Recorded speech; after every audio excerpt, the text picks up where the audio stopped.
C'était un esprit très brillant. Déjà tout jeune, il se distinguait de la masse. Et c'est quelqu'un de très affable, très courtois. Il a un immense sens de la civilité, chose qui m'a toujours impressionnée. Il est très fidèle en amitié et c'est quelqu'un vraiment, pour ses qualités humaines-là, de respect, de civilité, que je l'apprécie énormément parce qu'il est évidemment très brillant. Je dis toujours à tous nos amis communs que c'était le meilleur d'entre nous et il n'y a pas contestation à la matière. Parce que c'était d'abord un très gros travailleur. Je me rappelle qu'il dormait à peine 5 heures par jour hein, quand nous étions étudiants, aussi bien au Cameroun, depuis le lycée au Cameroun et puis ensuite en France où nous avons continué nos études. Someone whom I knew for several years as a colleague at the University of Yaoundé in Ngouakele and subsequently the University of Yaoundé too in Soa, where we all at one point were young academics. Il ne parlait pas très fort, mais il était vite et il ressentait tout rapidement. Parce que déjà en classe de 4e au lycée de Bafoussam, vu l'injustice des Blancs, parce qu'à l'époque, c'est les Blancs qui nous enseignaient. Il n'y avait pas de Noirs. Les quelques Noirs qu'on pouvait avoir, c'était les professeurs d'éducation physique. Ils s'élevaient déjà contre les injustices que les Blancs avaient vis-à-vis du Noir et contre les professeurs noirs. Something that struck me also about Professor Kamto was his deep sense of fairness and justice, and he would revolt against any instance of injustice. A number of those moments were created especially at IRIC with respect to certain students who felt they were unfairly treated in the programs that they followed, and Maurice would fight very hard to make sure that the students were granted their rights.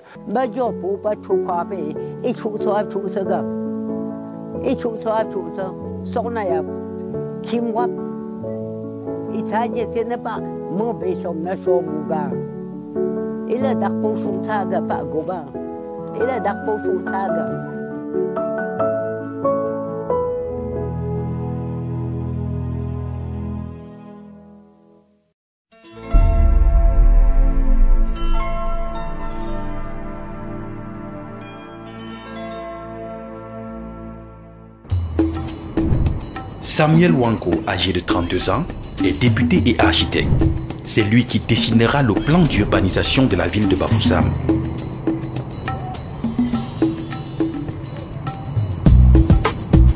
Il sera assassiné alors qu'il s'opposait à la loi cadre de fer sur l'indigénisation.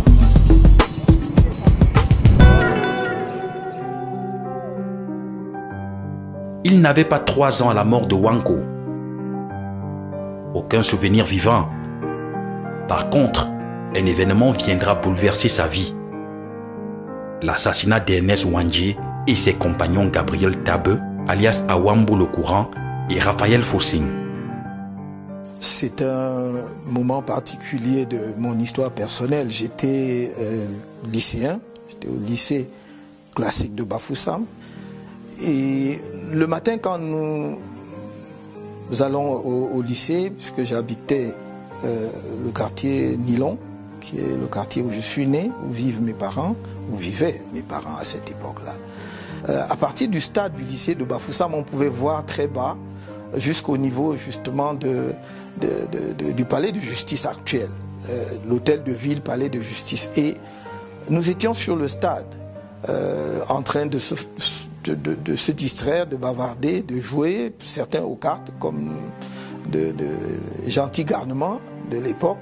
Et on se rend compte que vers le palais de justice, c'est noir de monde. Il y avait une foule immense. Et lorsque sonne la rentrée, donc la fin de la pause, par curiosité, nous nous portons vers le bas, donc vers le lieu où il y a cet assemblement. Des personnes, il y a une foule vraiment inestimable. Et moi, je me rapproche, j'étais tout petit à l'époque, donc je pouvais me faufiler très facilement entre les personnes. Et il y a un arbre. Et dès cet instant-là, il y a des rumeurs que l'on va exécuter. Il y a une exécution publique qui aura lieu. On ne sait d'ailleurs pas qui à ce moment-là. Je me faufile et il y a un arbre qui surplombe la scène, qui est un terrain vague, terrassé probablement. Il y avait un projet de construction à cet endroit. Et j'essaye de me hisser dans cet arbre. Je grimpe. Et d'ailleurs, j'ai eu une frayeur, l'une des plus grosses frayeurs de ma vie, parce que je me rends compte qu'il y a plein de soldats dans cet arbre aussi. Donc, je m'agrippe à une branche et je peux observer toute la scène. Et arrive donc un camion duquel descendent 3 personnes, parce qu'il n'y avait pas que Ernest Ouandié. Les noms, nous les saurons après, parce que je ne les connaissais pas à ce moment-là, mais tout le monde pouvait identifier Ouandié comme étant le leader par sa statue. Il était grand, il portait des vêtements noirs et il avait avec lui son baluchon, il était pieds nus. Il descend, mais avant qu'il n'arrive, je dois dire que j'ai assisté à toute la scène préparatoire, c'est-à-dire à l'implantation des poteaux, donc des soldats qui ont planté les poteaux d'exécution.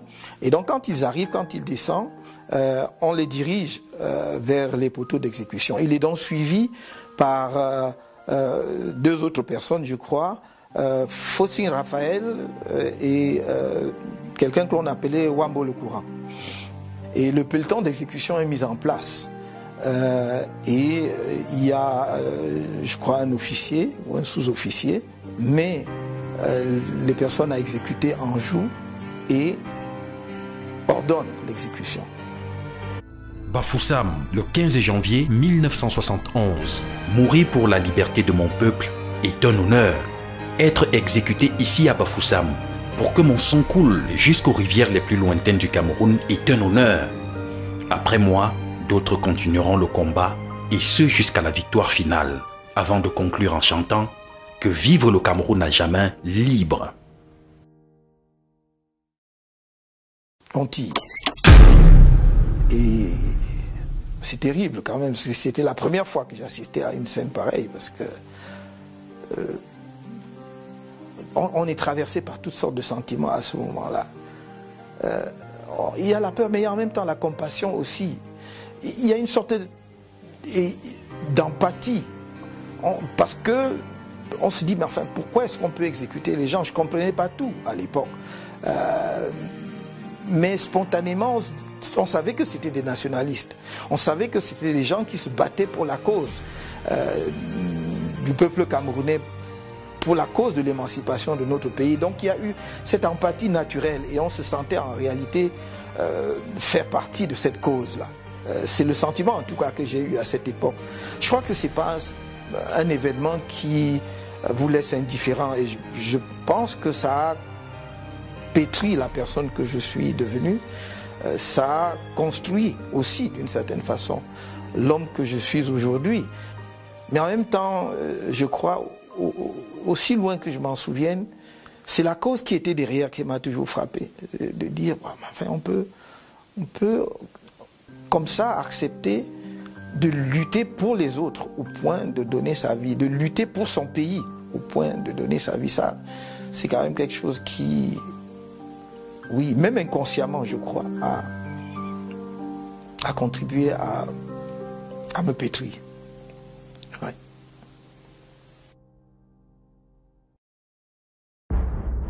Nous sommes dans la région ouest du Cameroun, précisément dans la ville de Bafoussam, chef-lieu du département de la Mifi.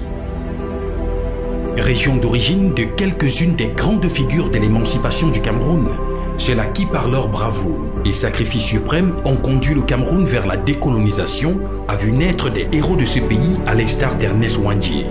Il faut remonter au moins jusqu'à Douala Mangabel, Ngosso Dine et Martin Poussamba pour retracer cette grande lignée des figures marquantes de la lutte pour l'émancipation de notre peuple.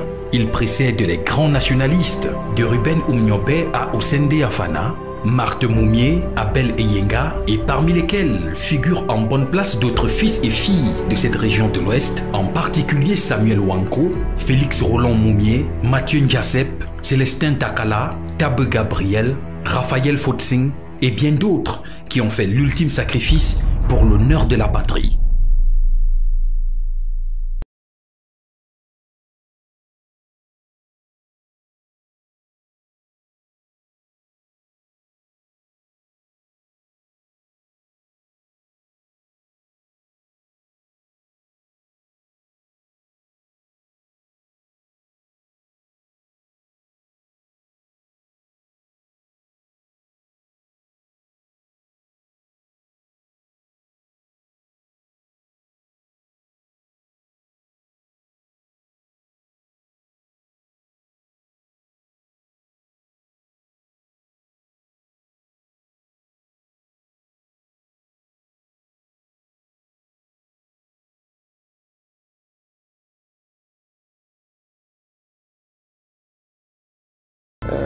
Contre les Allemands à cette époque-là et vers le sultan des Bamoun qui, je crois, pour diverses raisons,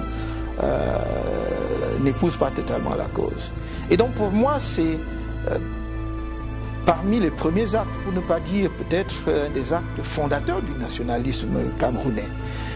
Ce pays est un pays particulier. Cette cause nationaliste qui commence ainsi dès la fin du XIXe siècle contre les Allemands va se poursuivre à toutes les phases de notre histoire et prend une dimension particulière à partir des années 40 et 50.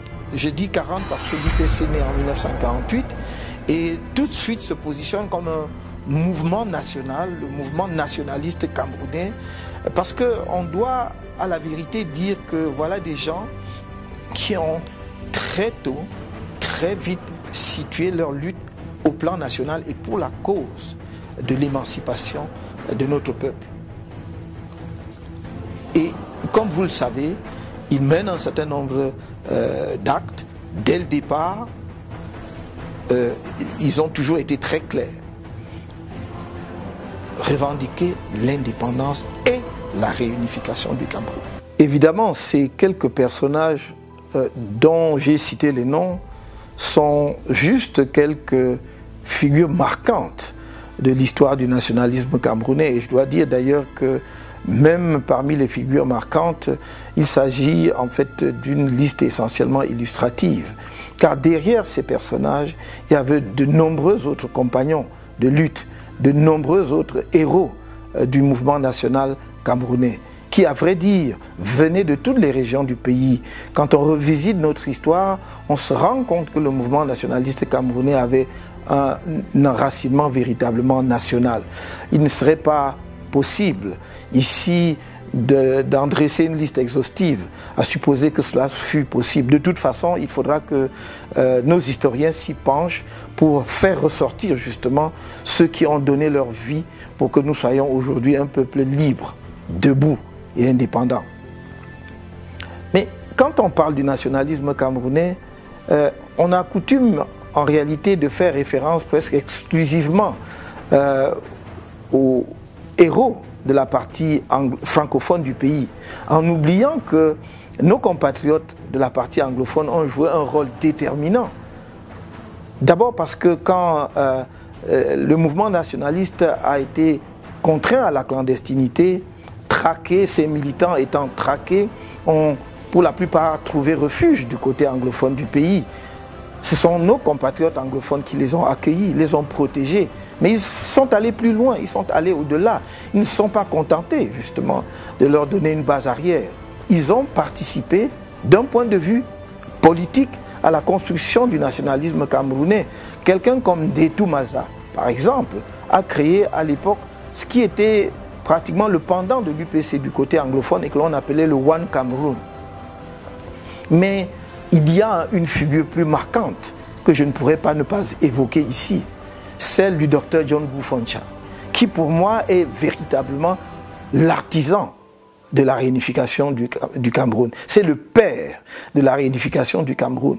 Parce qu'il aurait pu faire échouer la conférence de Fumban et donc rendre impossible la réunification s'il n'était venu avec le désir ardent, justement, de contribuer à la réunification, à l'aboutissement de la construction d'un Cameroun uni dans ces deux composantes anglophones et francophones. Ce n'était pas la réunification après l'indépendance, c'était l'indépendance et la réunification en même temps. Je crois que nous ne le disons pas assez, nous ne soulignons pas assez cet aspect justement de la cause nationaliste qui a un écho aujourd'hui dans ce qu'on appelle la crise anglophone, parce que pour eux, la partie anglophone du pays, c'est-à-dire le Cameroun méridional, c'est-à-dire la partie sud, et le Cameroun septentrional, dont on ne parle pas assez. C'est vrai que nous avons perdu cette partie de notre territoire. Donc les deux faisaient partie d'un même et seul Cameroun. Les nationalistes camerounais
et souligner le rôle exceptionnel qu'elles ont joué. Elles n'étaient pas que des femmes au foyer, c'était des militantes et des combattantes qui ont été exceptionnelles sur le terrain. Elles ne se contentaient pas d'appuyer leurs époux. Elles avaient leurs convictions nationalistes et idéologiques et elles ont travaillé, elles ont pris des risques. Et si nous sommes aujourd'hui ce que nous sommes, c'est aussi, et je dirais même d'abord, grâce à elles. On ne souligne pas assez l'héroïsme d'un jeune, 36 ans, premier docteur en sciences économiques d'Afrique subsaharienne,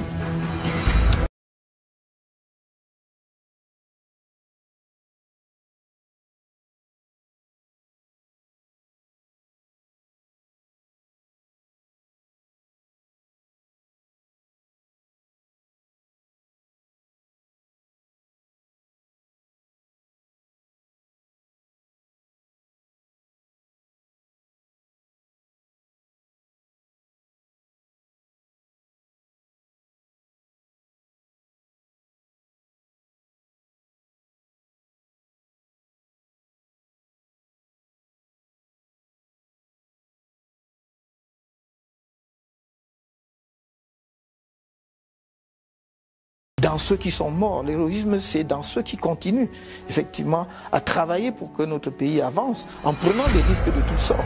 Et je pense que le nationalisme camerounais va au-delà de ce que on peut dire des uns et des autres. C'est quelque chose de presque diffus. Chacun de nous, inconsciemment, sans que les parents même ne lui en parlent, presque né avec ça. C'est un peu comme si c'était génétique chez les Camerounais.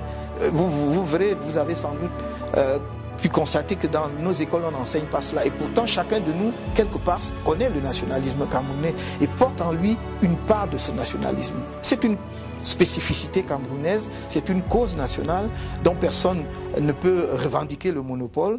Et je me réjouis que de nombreux Camerounais de toutes les régions du pays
cette époque-là.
Que nous devons avoir. And it doesn't therefore come to me as a surprise to hear that with that background, he should be seeking to be president of the Republic. For him to go into politics, it seems quite a natural progression from where he was at the university and in government. I therefore wish him luck in his endeavors. I know that there's going to be a wide field of candidates, and I'm sure the best of those candidates will eventually win. But I also want to say that the nation owes Professor Kamto a great deal when we think of his contribution in the legal team that argued the case for Cameroon before the International Court of Justice. And considering that at first the powers that be tried to exclude him from that team. Nous l'avons jamais vu.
Comme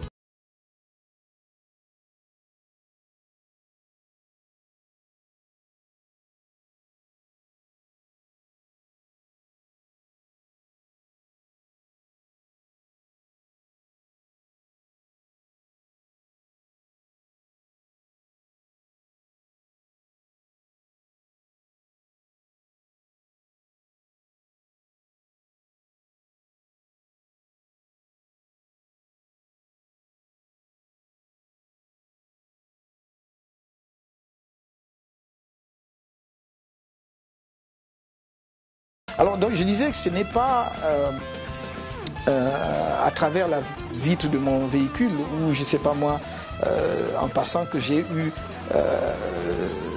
contact avec ceux qui se lèvent très tôt de bonne heure pour aller travailler. Moi j'ai vécu ça et donc peut-être certaines personnes me voient aujourd'hui et croient que je n'ai pas eu le contact avec la terre. Je suis fils de commerçant, mais je suis aussi fils de la terre. Donc je sais ce que c'est que aller au champ, labourer toute la journée, rentrer le soir ou le lendemain avec un fagot de bois ou avec un régime de plantain. Donc voilà.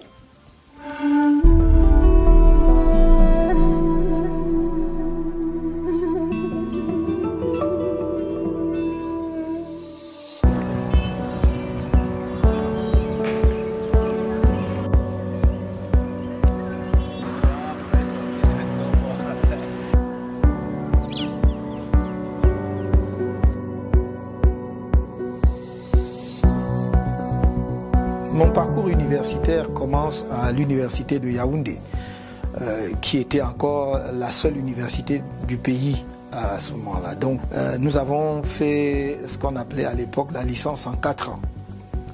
Et c'était d'ailleurs généralement licence droit et sciences économiques. Mais j'ai fait l'option droit public et j'ai obtenu ma licence avec une mention bien. Nous étions 3, donc un autre Camerounais,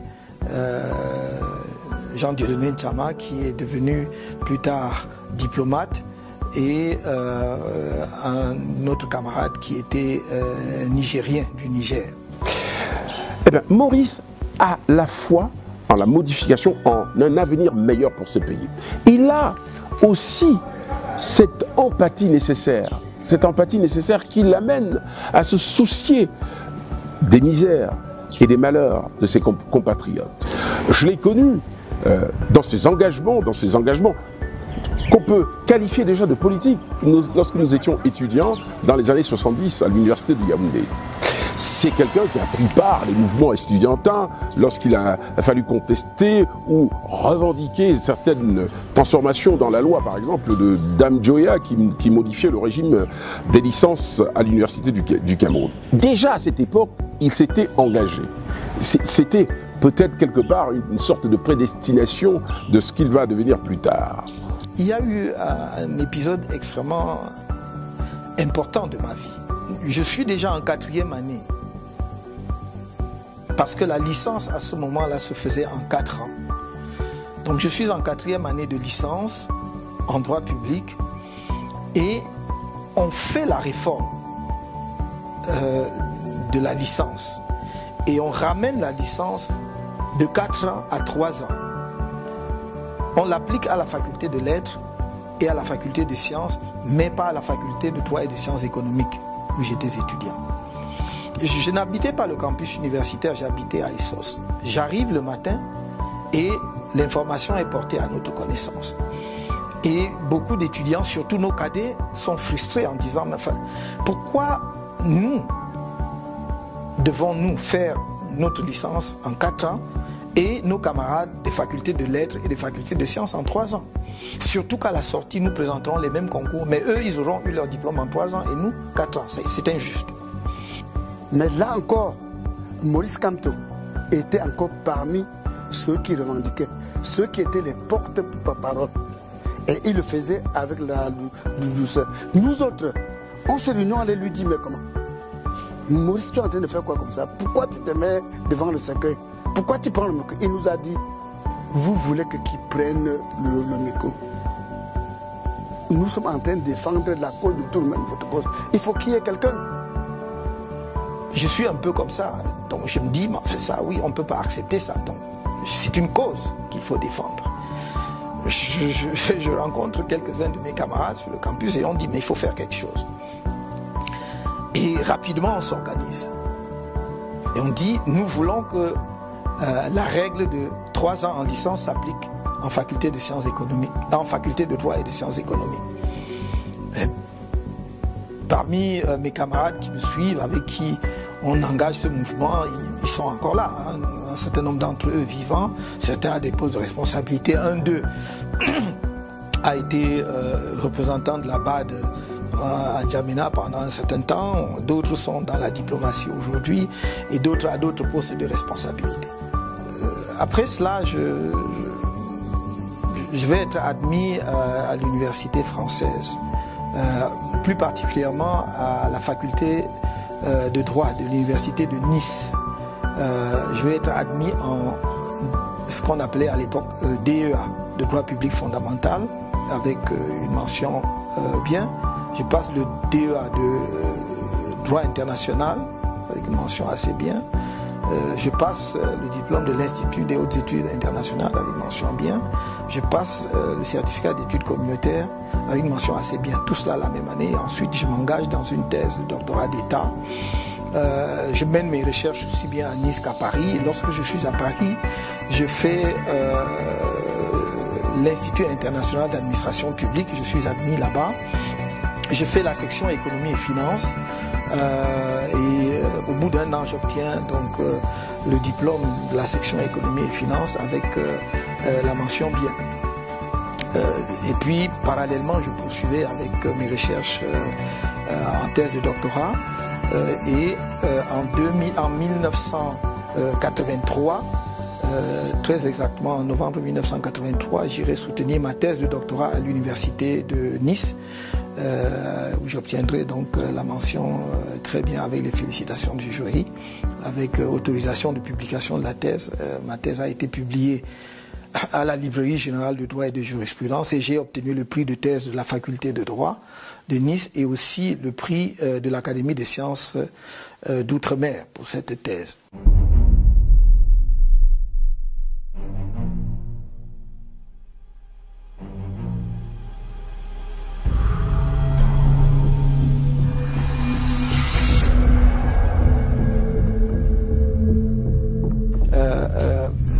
Hubert Monondiana écrit un livre qui s'intitule « L'idée sociale chez Paul Biya ». J'avais déjà à cette époque-là l'habitude d'écrire dans les journaux. Et je pense qu'il avait sans doute lu quelques papiers de moi qu'il avait probablement apprécié, sinon sur le fond, au moins sur la forme. Donc je me retrouve à la chancellerie de l'université de Yaoundé, qui était encore la seule université du pays. Et il m'interpelle et il me dit, mais est-ce que, on se croise, donc il me dit, est-ce que vous pouvez rendre compte de mon ouvrage, l'idée sociale chez Paul Biya? J'ai dit volontiers. Peut-être croyait-il que j'étais journaliste d'ailleurs. Et j'accepte de le faire et je lui dis à condition que j'ai la liberté de dire vraiment ce que j'en pense. Il dit, pas de problème. Je vais lire l'ouvrage et plus je lis, plus je suis abasourdi. Non seulement l'ouvrage vantait les mérites de l'action sociale, ou plutôt de l'idée sociale du président de la République avant la moindre réalisation. Mais l'ouvrage avait un passage qui m'a fait froid dans le dos, où il disait, je cite de mémoire, « Préserver les appareils répressifs de l'ancien régime pour les retourner contre tout ce que l'on soupçonne d'être contre le renouveau. » Et là, lisant cela, d'un enseignant d'université, philosophe de surcroît, j'étais catastrophé parce que je suis d'une génération qui, alors que nous étions étudiants, suivions les crimes de Pol Pot au Cambodge. Les Khmers rouges ont tué plus de 3 millions de Cambodgiens parce qu'on les soupçonnait d'être contre le communisme. On les soupçonnait d'activités anticommunistes. Et voir que, après l'avènement du nouveau président de la République, seulement 2 ou 3 ans après, un universitaire camerounais défend une telle idée me paraissait quelque chose non seulement d'inimaginable mais d'insupportable. Donc je fais mon compte rendu qui est publié en plusieurs temps dans le journal Le Messager. Dès cette époque, nous étions de ceux qui pensaient qu'il fallait tirer vers l'avant le train de la démocratie. Et quand je lis dans l'ouvrage d'un enseignant d'université qu'il faut préserver justement les appareils répressifs pour les retourner contre ce que l'on soupçonne d'être contre le renouveau, je dis c'est là on est en train d'emprunter la mauvaise pente. Et donc quand mon commentaire de son ouvrage paraît, il n'est pas du tout content. Je ne sais pas comment ça se passe. Sans doute travaillait-il avec les services de renseignement camerounais qu'on appelait la DIRDOC à l'époque, qui est aujourd'hui la DGRE. Je suis dans la résidence, la maison que je partageais avec certains de mes copains. À l'époque, nous étions encore célibataires, donc on avait un immeuble à la SIC qu'un de mes amis qui était assureur aussi louait et qu'on partageait. Il y avait plusieurs chambres. Je suis donc dans cette maison un vendredi soir quand un agent de l'IRIC, puisque j'enseignais à l'Institut des Relations Internationales du Cameroun, arrive accompagné de 2 personnes. Et ces personnes s'introduisent, enfin on les introduit dans la maison et ces personnes se présentent de façon très courtoise, très polie. Ils me disent, le grand patron veut vous voir. Ah. Moi je dis, le chancelier, parce que pour moi le grand patron, pour moi, ne pouvait être que le chancelier parce que mon patron, c'était le directeur de l'IRIC et au-dessus de lui, il y avait le chancelier, donc je ne pouvais pas voir plus loin. Il me dit non, non, non, le président de la République. Je tombe des nues, comme vous pouvez imaginer. Moi, le président de la République veut me voir, il me connaît. Enfin, tiens, ah oui, monsieur, il vous connaît, le président veut vous voir. J'étais en bras de chemise et je me suis dit, par politesse, on ne se présente pas au président de la République en bras de chemise. Je leur dis, donnez-moi 1 minute, je vais mettre quand même une chemise, une cravate et une veste. Donc je vais m'habiller à peu près correctement. Ils me prennent et je me rends compte que au lieu de se diriger vers le palais, on se dirige vers le lac. Et je leur dis, mais enfin, où est-ce qu'on va exactement? Et là, la politesse, la courtoisie dont ils faisaient preuve jusque-là disparaît. Et ils deviennent menaçants, presque insultants. Ah oui, monsieur, pour qui vous prenez-vous? Voilà, hein, vous écrivez des choses et vous insultez le président de la République et tout. Donc, ils m'amènent à ce qui est aujourd'hui la DGRE. Parce que je crois que ça devait être à l'époque le DIRDOC, comme on l'appelait. Donc, enfin, je vous passe les détails parce que c'était long quand même. On m'a interrogé très longuement. Et à la fin, on me dit, attendez, donc on me fait attendre à côté. Et quelqu'un me reprend dans la voiture et on m'amène donc à la BMM. Quand j'arrive, le commissaire m'accueille et m'interroge. Il dit, comme ça, vous passez votre temps à écrire, hein, à écrire et à tenir des propos injurieux à l'endroit du chef de l'État. J'ai dit, mais où est-ce que j'ai tenu des propos à l'endroit injurieux à la place du chef, à l'endroit du chef de l'État? Simplement parce que j'ai dit que non, on ne peut pas exalter la politique sociale du président de la République puisqu'il ne l'a pas encore mise en œuvre. Attendons qu'il ait mis en œuvre, on va faire le bilan et on va exalter. Mais pour l'instant, je ne vois pas. Il a développé peut-être des idées qui deviendraient des réalisations. Pour l'instant, il n'a pas encore mis en œuvre et on a trouvé que j'avais injurié le chef de l'État. Enfin, il y avait d'autres choses. Et il m'ordonne avec autorité, déshabillez-vous. Et donc, j'étais complètement nu. J'avais gardé quand même mon sous-vêtement, enfin, je veux dire mon slip pour parler très simplement que tout le monde puisse comprendre ce que je veux dire. Donc on m'a permis de garder cela. On m'amène dans ma cellule et c'était une cellule cimentée, mais on avait versé de l'eau sur le sol. Et on m'a demandé de me coucher là, c'était ma cellule. Donc je vais passer vendredi, samedi, dimanche là-bas. En fait, ce qui me fait sortir finalement, c'est que enseignant à l'IRIC, j'ai dirigé beaucoup d'étudiants, parmi lesquels des étudiants étrangers. Et parmi mes étudiants, il y avait des étudiants béninois, entre autres. Et le lundi suivant qui suivait mon arrestation, c'est-à-dire j'ai été arrêté un vendredi, alors que le lundi, on devait commencer dans la session de soutenance des mémoires. Et on arrive le lundi.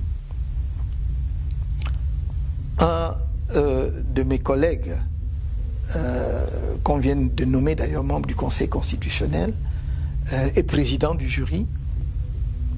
Je devrais le nommer parce que je ne crois pas que ce soit un secret d'État. Le professeur Bipoun est président du jury.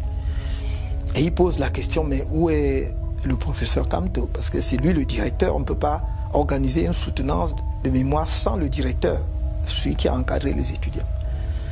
Et Évidemment, les gens lui disent non, non, on peut le remplacer et tout, parce qu'il n'était pas question qu'on insiste outre mesure sur mon cas. Et personne ne savait où j'étais, à part l'agent de l'université qui avait amené, l'agent de l'IRI qui avait amené ces gens-là chez moi, qui savaient que finalement on m'avait amené à la dire donc. Et évidemment, un bon universitaire qui respecte la déontologie universitaire, ainsi que les franchises universitaires, le professeur Bipoun leur dit de toute façon, on ne peut pas organiser une soutenance sans la présence des directeurs. Par conséquent, ça ne se fera pas, je ne le ferai pas. Et donc, et je dois lui rendre justice et hommage de cela. Et donc, les soutenances n'ont pas eu lieu. À partir de là, les étudiants béninois qui devaient soutenir, parce qu'après ils devaient rentrer chez eux, vont se plaindre à leur ambassade en mission diplomatique. Donc l'affaire commence donc à faire grand bruit, à gagner les missions diplomatiques et remonte. Donc c'est comme cela que l'on, pour ne pas que ça prenne d'autres proportions, que l'on ordonne ma libération. Donc je suis libéré et je peux donc à partir de, je crois, mardi ou mercredi, prendre part aux soutenances de mémoire à l'IRIC pour libérer les étudiants.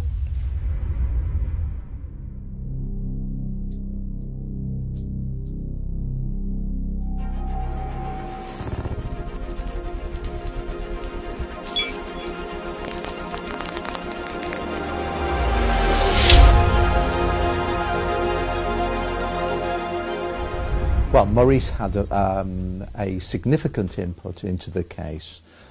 He was one of the lawyers. There were a number of lawyers, Anglophone and Francophone lawyers, who dealt with the case, and Maurice was one of the group.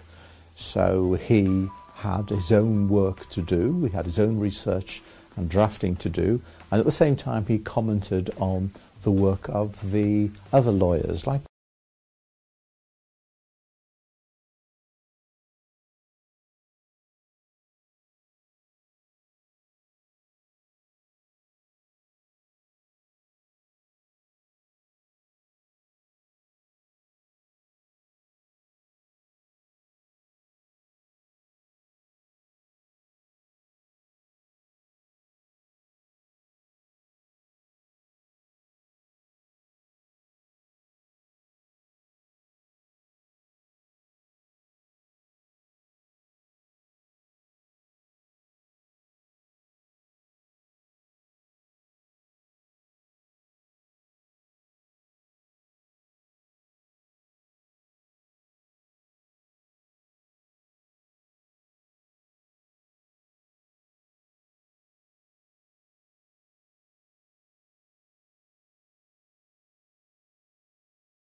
personnel ou particulier.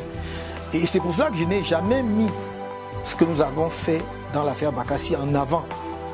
Que ce soit pour prétendre à un traitement particulier dans le cadre national ou international, encore moins dans le champ politique. Mais je peux dire brièvement quelques mots sur comment je suis arrivé. Je suis à l'amphithéâtre à l'université de Douala en 1994, lorsque le doyen me fait appeler en me disant qu'il y a un appel de Yaoundé et que l'on voudrait me parler. J'y vais et c'est le ministre des Affaires étrangères de l'époque, le ministre d'État Ferdinand Oyono, qui me parle et me dit les raisons pour lesquelles il voudrait me voir. Donc on convient d'un rendez-vous. Je passe les détails parce que je crois que je n'ai pas tellement envie de rentrer dans les détails. Donc je vais au rendez-vous après avoir achevé mon cours à Douala et il me reçoit dans son cabinet ici au ministère des Affaires étrangères et donc m'informe de ce que le président de la République a demandé si je peux m'occuper de la procédure que que le Cameroun veut engager dans le cadre donc, de cette affaire.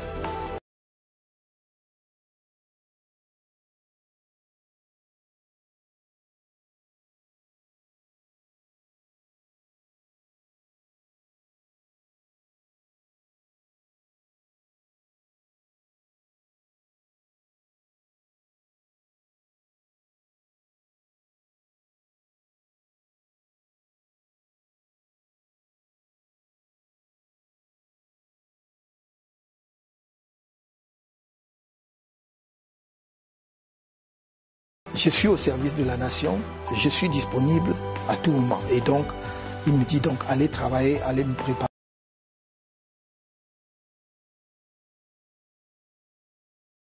Je vais le faire. Et bon, le reste, je ne vais pas rentrer dedans. Donc, c'est par le ministre Ferdinand Oyono que j'entre dans le dossier. Voilà, pour faire bref. Parce qu'il y a beaucoup d'épisodes impliquant beaucoup de personnes, des péripéties. Je crois que je ne vais pas en parler. Je n'ai pas envie d'en parler. Et voilà, j'ai toujours dit qu'il y a des choses dont je ne parlerai jamais, même pas dans mes mémoires.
Que c'était étroitement lié justement à l'affaire Bakassi.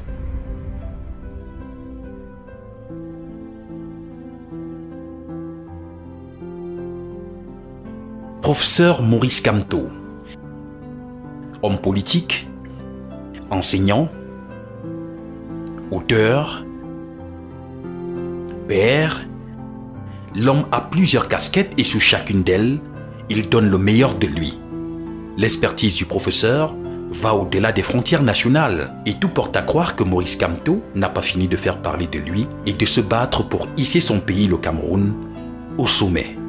Maurice Kamto was a member of the commission, but he was also the chairman of the commission 1 year, and he was an excellent chairman who kept good order in a very pleasant way.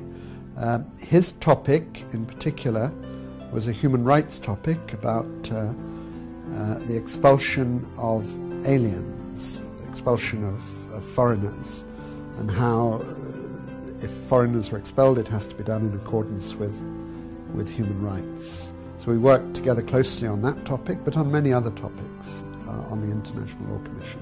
All questions of public international law. J'ai eu d'ailleurs à pratiquer comme avocat devant les tribunaux camerounais 2 fois. La première fois, c'était dans un dossier dans lequel j'étais l'État, pour défendre les intérêts de l'État, dans lequel j'étais avec Maître Monguetine. Et on n'a pas eu à plaider vraiment, donc, mais on s'est présenté devant la barre. Il a pris brièvement la parole après justement m'avoir présenté comme la courtoisie le veut au président de la cour d'appel. Et puis donc, dès lors que j'étais domicilié à son cabinet, j'ai pu participer à cette procédure. Et la deuxième fois, c'est récemment, lorsque j'ai mis ma toge dans l'affaire survenue à la suite de la crise anglophone et donc des leaders anglophones qui étaient arrêtés et détenus pour, entre autres, chefs d'accusation, n'est-ce pas, de terrorisme. Voilà pour ce qui est de ma pratique du barreau. Je dois dire d'ailleurs qu'en dehors de cela, je pratique aussi comme arbitre. Je suis arbitre dans un certain nombre d'affaires au niveau international impliquant soit un État et une entreprise, soit parfois deux entreprises entre elles. He's one of the great international lawyers in the world. Certainly on the International Law Commission, he was one of the very best members of the Commission, a very good representative of Africa on the Commission because it's a worldwide commission. His knowledge of international law is very good, both as a professor and also as a practitioner, as a lawyer, practicing lawyer. And his knowledge of human rights is very good. That was shown by his own topic on the Commission about the expulsion of aliens. Well, we've been working together on a case at the International Court of Justice in The Hague, and I very much enjoy working with him. He's very good at the law, at the tactics, at the strategy of a court case, and it's a great pleasure to work with him. So we've been working for two years on that case, and we see each other very frequently in The Hague and elsewhere. Devant la Cour internationale de justice, j'ai eu à défendre plusieurs pays en dehors de notre pays, le Cameroun, dont j'ai assuré la défense dans le cadre de ce que l'on connaît couramment sous l'appellation de l'affaire Bakassi de 1994 jusqu'au prononcé de l'arrêt sur le fond le 10 octobre 2002. Donc j'ai défendu l'État du Cameroun, j'ai défendu notre pays dans toutes les étapes de la procédure. J'étais d'ailleurs dans cette affaire à la fois co-agent, avocat et conseil.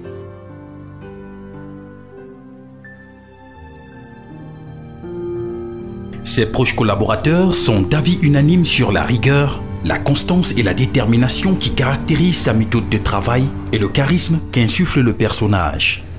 Lorsque je reviens au Cameroun en 2005, avec quelques amis, nous travaillons à mettre sur pied un groupe de réflexion qui analyse les raisons des échecs successifs de l'opposition.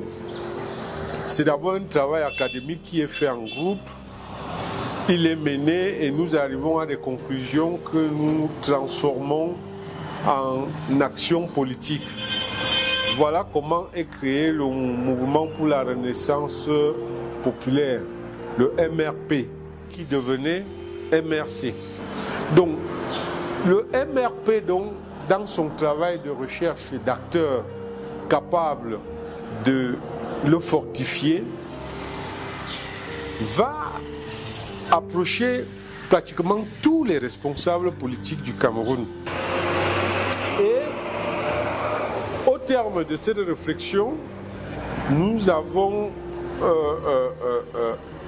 appris avec beaucoup de joie que le ministre délégué, le professeur Kamto, avait démissionné de sa charge publique et entendait faire de la politique. Nous avons été le rencontrer. Je dois dire que à l'occasion, j'avais été accompagné par le président Bilé de l'UFP qui est encore vivant. On a discuté avec le professeur Kamto qui nous a clairement dit que son objectif n'était pas d'être nécessairement le leader de ce mouvement, mais son souhait était de voir se mettre en place un mouvement politique crédible avec des personnes sérieuses. Et les discussions ont eu cours. Il a rejoint le groupe. Quand il est arrivé, il a tenu le même discours.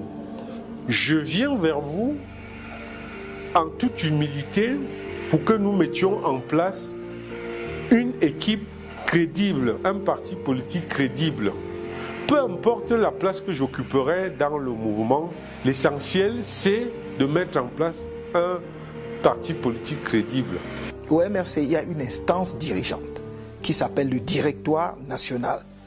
Et le Directoire national est vraiment l'instance qui fonctionne le plus régulièrement possible pour prendre toutes les décisions intéressant la vie du parti, mais aussi concernant nos prises de position par rapport à la vie nationale. Le président prend les décisions toujours en accord avec le directoire. Quand il y a une question, je convoque par l'intermédiaire du secrétaire général, secrétaire national du parti, la réunion du directoire. Et au directoire, tous les membres du directoire sont égaux. Donc, je pose le problème et je demande aux gens de s'exprimer, c'est-à-dire aux membres du directoire de s'exprimer sur la question. Et il faut dire que le professeur Kamto et le MRC ont toujours dit, et c'est un leitmotiv qui ne changera jamais, que ce parti et l'homme Kamto sont des républicains qui respectent à ce titre les autorités, les institutions républicaines qui sont mises en place, et au-delà de ces autorités, les personnes qui les représentent et qui les incarnent.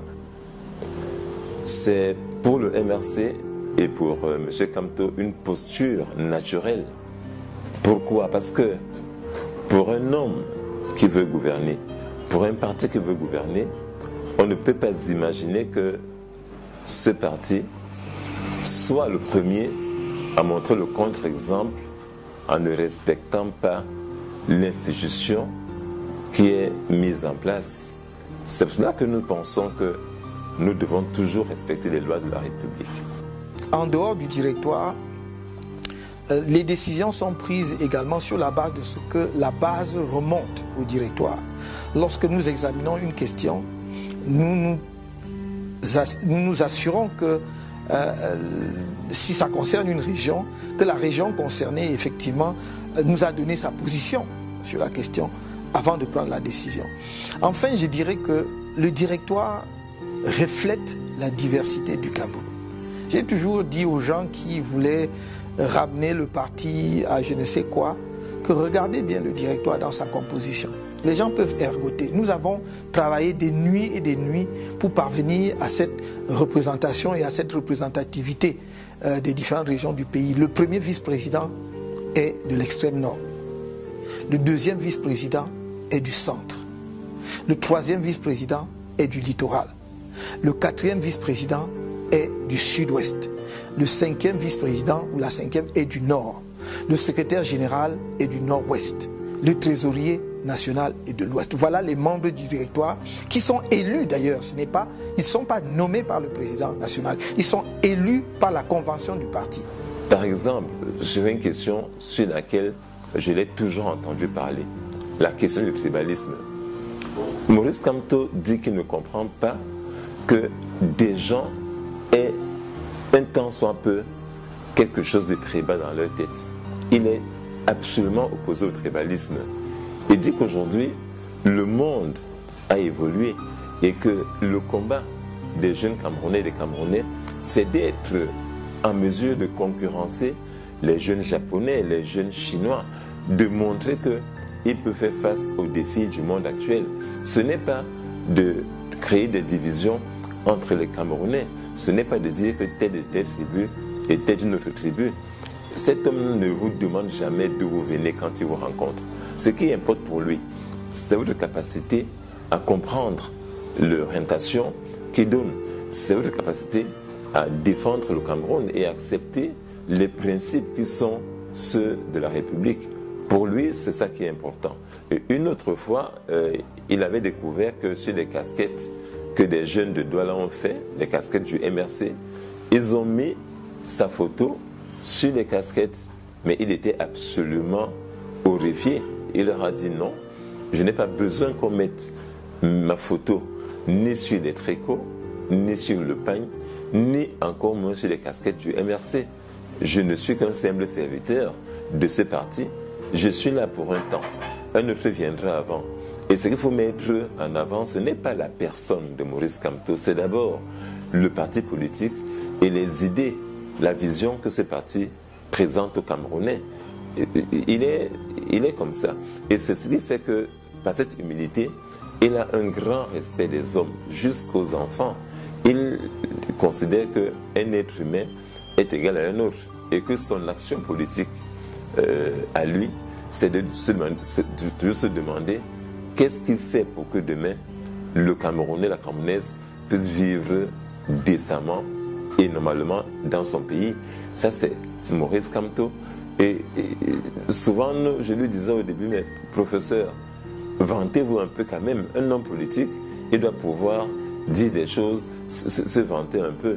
Mais non, ce n'est pas lui. C'est quelqu'un qui laisse toujours de côté les titres qu'il a pu avoir, qui laisse de côté les fonctions qu'il a occupées pour simplement être un homme simple, un homme comme les autres.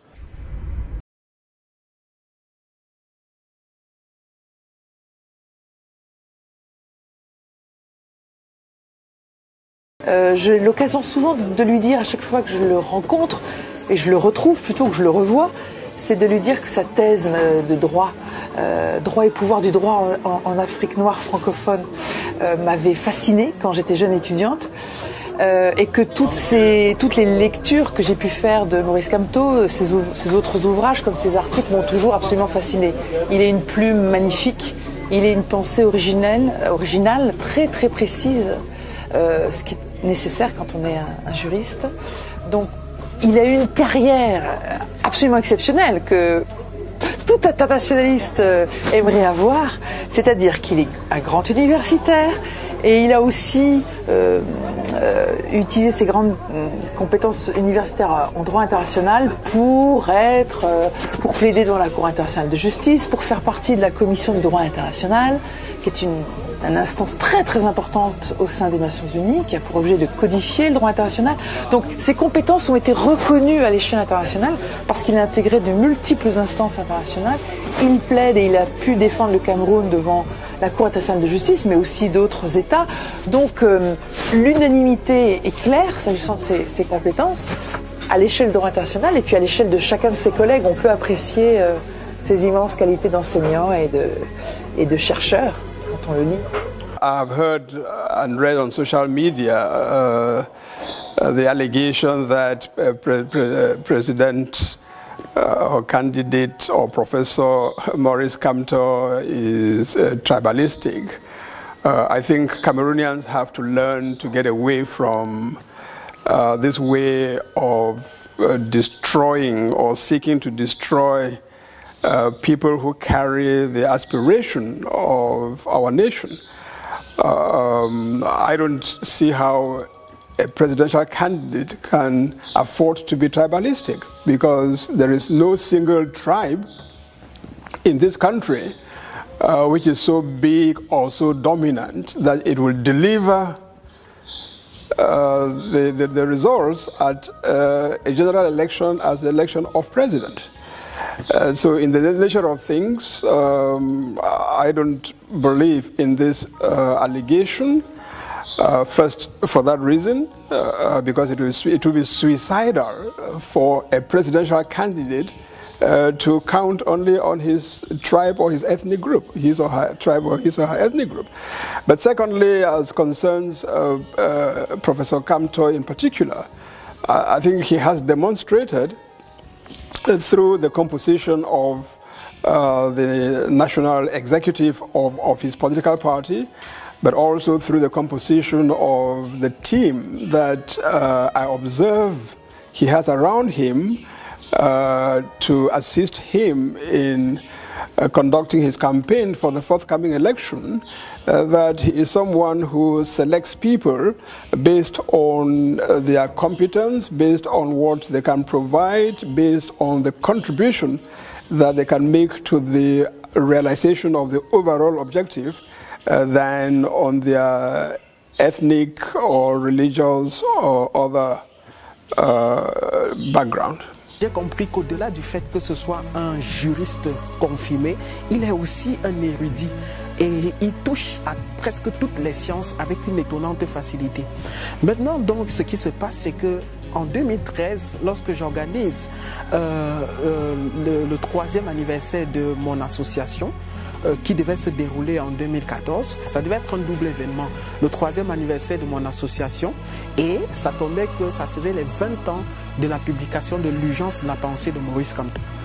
Et avant même que la conférence ne puisse avoir lieu, on ne savait pas vraiment qui devait être là. Pourtant, il m'avait dit qu'il devait être là. C'était pour nous un fait ahurissant que nous, admirateurs de Maurice Kamto et de sa pensée, nous puissions la voir avec nous.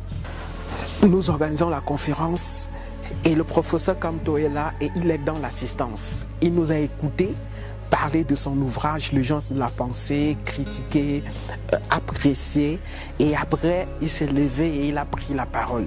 Et c'était encore pour nous un moment de messe intellectuelle et nous avions été frappés.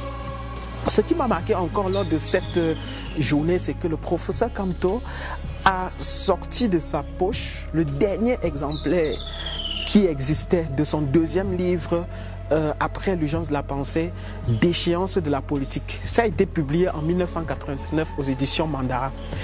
Il a dédicacé ce livre et il me l'a remis comme cadeau en tant que président de l'association, et il me motivait dans l'ambition qui était la mienne et celle de mes camarades de mettre en marche ou bien de prendre le relais de l'activité intellectuelle.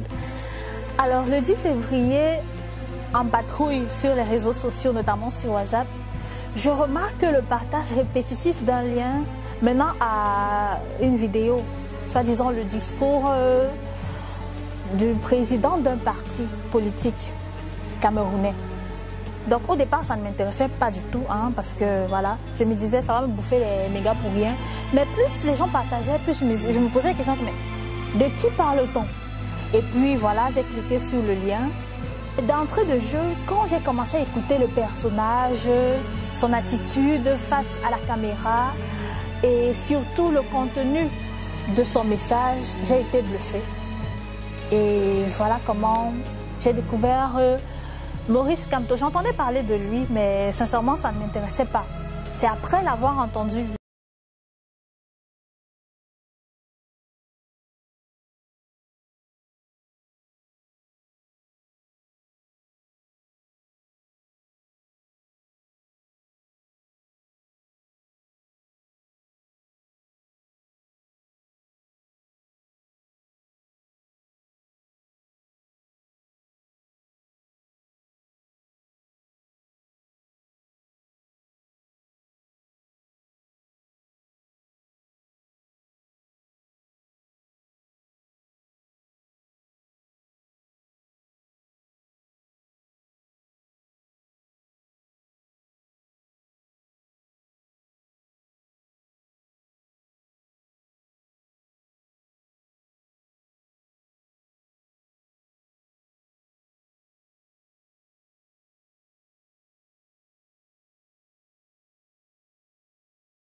Réalisé.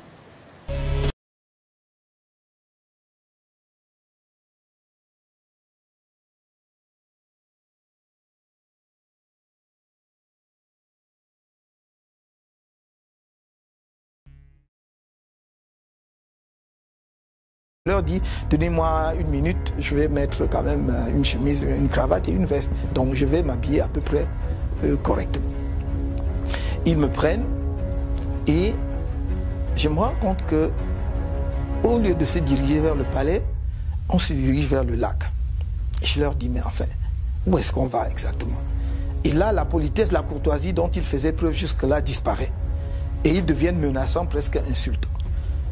Ah oui, monsieur, pour qui vous prenez-vous? Voilà, hein, vous écrivez des choses et vous insultez le président de la République et tout. Donc, ils m'amènent à ce qui est aujourd'hui la DGRE, parce que je crois que ça devait être à l'époque DIRDOC, comme on l'appelait. Donc, je vous passe les détails parce que c'était long quand même. On m'a interrogé très longuement. Et à la fin, on me dit, attendez, donc on me fait attendre à côté. Et quelqu'un me reprend dans la voiture et on m'amène donc à la BMM.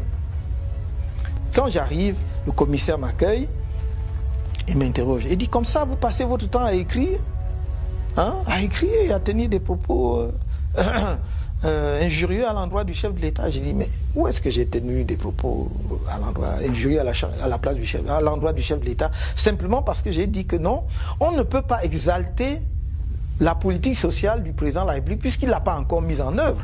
Attendons qu'il ait mis en œuvre, on va faire le bilan et on va exalter. Mais pour l'instant, je ne vois pas. Il a développé peut-être des idées qui deviendraient des réalisations. Pour l'instant, il n'a pas encore mis en œuvre et on a trouvé que j'avais injurié le chef de l'État. Enfin, il y avait d'autres choses.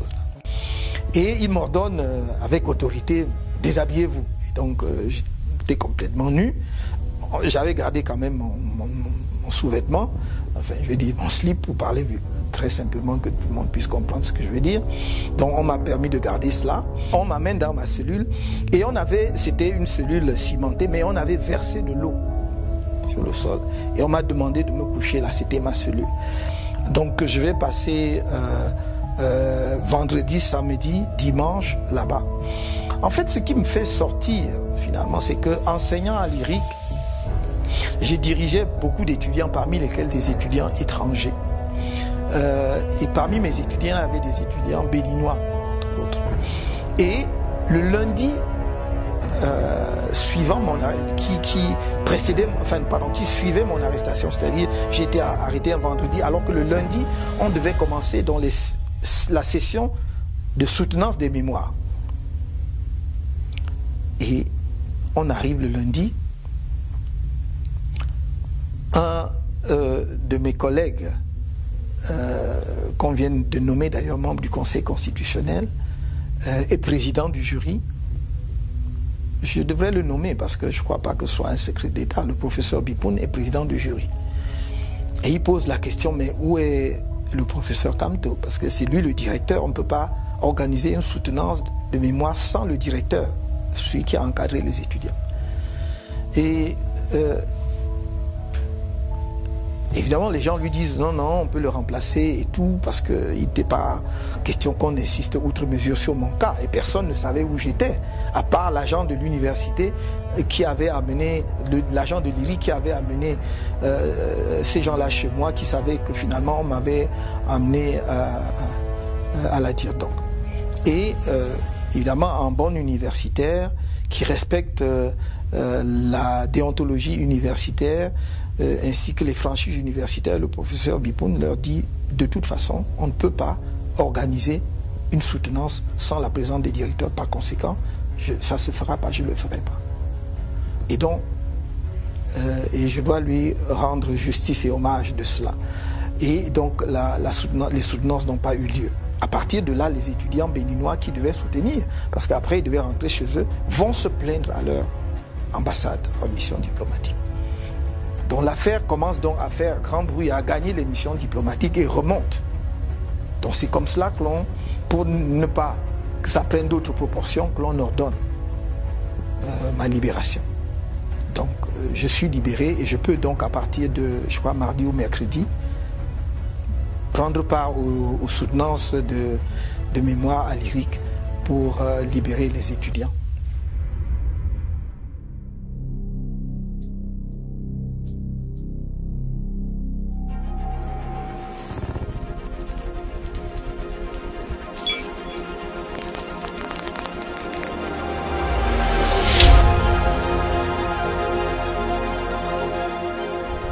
Well, Maurice had a significant input into the case.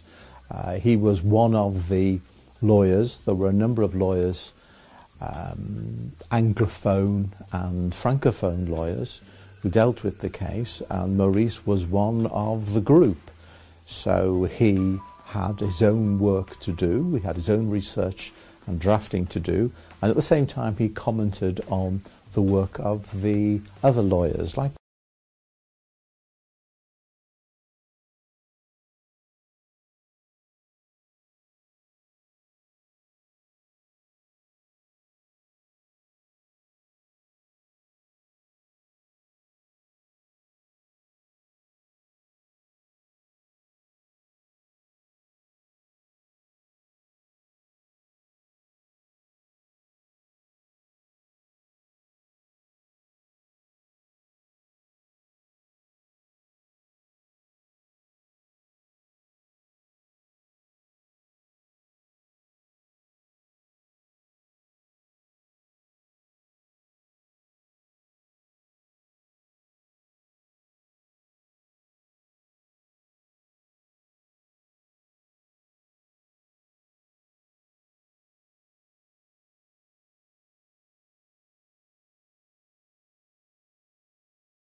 personnel ou particulier. Et c'est pour cela que je n'ai jamais mis ce que nous avons fait dans l'affaire Bakassi en avant. Que ce soit pour prétendre à un traitement particulier dans le cadre national ou international, encore moins dans le champ politique. Mais je peux dire brièvement quelques mots sur comment je suis arrivé. Je suis à l'amphithéâtre à l'université de Douala en 1994, lorsque le doyen me fait appeler en me disant qu'il y a un appel de Yaoundé et que l'on voudrait me parler. J'y vais et c'est le ministre des Affaires étrangères de l'époque, le ministre d'État Ferdinand Oyono, qui me parle et me dit les raisons pour lesquelles il voudrait me voir. Donc on convient d'un rendez-vous. Je passe les détails parce que je crois que je n'ai pas tellement envie de rentrer dans les détails. Donc je vais au rendez-vous après avoir achevé mon cours à Douala et il me reçoit dans son cabinet ici au ministère des Affaires étrangères et donc m'informe de ce que le président de la République a demandé si je peux m'occuper de la procédure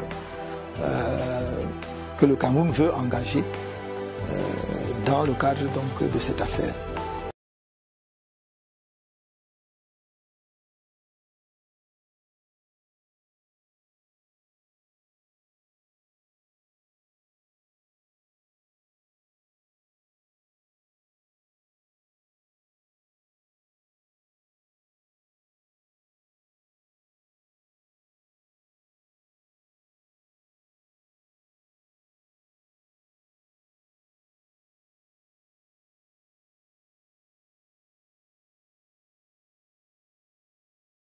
Je suis au service de la nation, je suis disponible à tout moment. Et donc, il me dit donc, allez travailler, allez me préparer.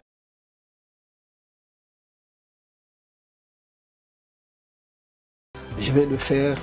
Et bon, le reste, je ne vais pas rentrer dedans. Donc, c'est par le ministre Ferdinand Oyono que j'entre dans le... Quelqu'un qui a pris part les mouvements estudiantins lorsqu'il a fallu contester ou revendiquer certaines transformations dans la loi, par exemple, de Dame Joya qui modifiait le régime des licences à l'université du Cameroun. Déjà à cette époque, il s'était engagé. C'était peut-être quelque part une sorte de prédestination de ce qu'il va devenir plus tard. Il y a eu un épisode extrêmement important de ma vie. Je suis déjà en 4e année. Parce que la licence à ce moment-là se faisait en 4 ans. Donc je suis en 4e année de licence en droit public et on fait la réforme de la licence. Et on ramène la licence de 4 ans à 3 ans. On l'applique à la faculté de lettres et à la faculté des sciences, mais pas à la faculté de droit et des sciences économiques où j'étais étudiant. Je n'habitais pas le campus universitaire, j'habitais à Essos. J'arrive le matin et l'information est portée à notre connaissance. Et beaucoup d'étudiants, surtout nos cadets, sont frustrés en disant « Enfin, pourquoi nous devons-nous faire notre licence en 4 ans et nos camarades des facultés de lettres et des facultés de sciences en 3 ans. Surtout qu'à la sortie, nous présenterons les mêmes concours, mais eux, ils auront eu leur diplôme en 3 ans et nous, 4 ans. C'est injuste. Mais là encore, Maurice Kamto était encore parmi ceux qui revendiquaient, ceux qui étaient les porte-parole. Et il le faisait avec la douceur. Nous autres, on se réunit, on allait lui dire, mais comment? Maurice, tu es en train de faire quoi comme ça? Pourquoi tu te mets devant le cercueil? Pourquoi tu prends le micro? Il nous a dit, vous voulez que qui prenne le micro? Nous sommes en train de défendre la cause de tout le monde, votre cause. Il faut qu'il y ait quelqu'un. Je suis un peu comme ça. Donc je me dis, mais enfin ça, oui, on ne peut pas accepter ça. Donc c'est une cause qu'il faut défendre. Je rencontre quelques-uns de mes camarades sur le campus et on dit, mais il faut faire quelque chose. Et rapidement, on s'organise. Et on dit, nous voulons que la règle de 3 ans en licence s'appliquent en faculté de sciences économiques, en faculté de droit et de sciences économiques. Et parmi mes camarades qui me suivent, avec qui on engage ce mouvement, ils sont encore là. Hein. Un certain nombre d'entre eux vivants, certains à des postes de responsabilité. Un d'eux a été représentant de la BAD à N'Djamena pendant un certain temps. D'autres sont dans la diplomatie aujourd'hui et d'autres à d'autres postes de responsabilité. Après cela, je vais être admis à l'université française, plus particulièrement à la faculté de droit de l'université de Nice. Je vais être admis en ce qu'on appelait à l'époque DEA, de droit public fondamental, avec une mention bien. Je passe le DEA de droit international, avec une mention assez bien. Je passe le diplôme de l'Institut des hautes études internationales avec une mention bien. Je passe le certificat d'études communautaires avec une mention assez bien. Tout cela la même année. Ensuite, je m'engage dans une thèse de doctorat d'État. Je mène mes recherches aussi bien à Nice qu'à Paris. Et lorsque je suis à Paris, je fais l'Institut international d'administration publique. Je suis admis là-bas. Je fais la section économie et finances. Et au bout d'un an, j'obtiens donc le diplôme de la section économie et finances avec la mention bien. Et puis, parallèlement, je poursuivais avec mes recherches en thèse de doctorat. Et en 1983, très exactement en novembre 1983, j'irai soutenir ma thèse de doctorat à l'université de Nice, où j'obtiendrai donc la mention très bien avec les félicitations du jury, avec autorisation de publication de la thèse. Ma thèse a été publiée à la Librairie générale de droit et de jurisprudence et j'ai obtenu le prix de thèse de la faculté de droit de Nice et aussi le prix de l'Académie des sciences d'outre-mer pour cette thèse.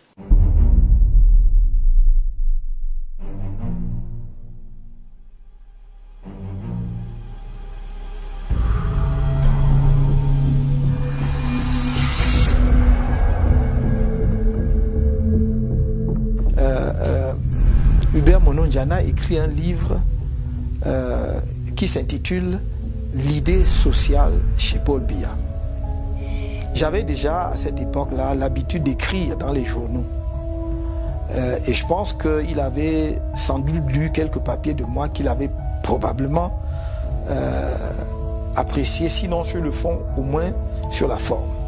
Donc je me retrouve à la chancellerie de l'université de Yaoundé, qui était encore la seule université du pays.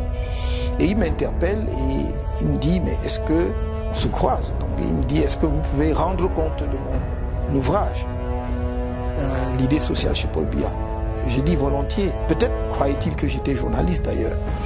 Et j'accepte de le faire et je lui dis à condition que j'ai la liberté de dire vraiment ce que j'en pense.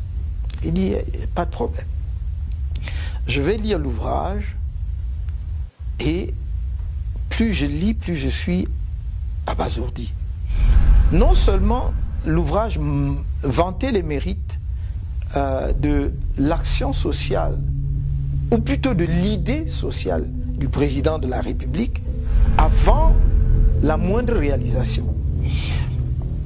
Mais l'ouvrage avait un passage qui m'a fait froid dans le dos, où il disait, je cite de mémoire, « Préserver les appareils répressifs de l'ancien régime pour les retourner contre tout ce que l'on soupçonne d'être contre le renouveau. » Et là, lisant cela, d'un enseignant d'université, philosophe, de surcroît, j'étais catastrophé parce que je suis d'une génération qui, alors que nous étions étudiants, suivions les crimes de Pol Pot au Cambodge.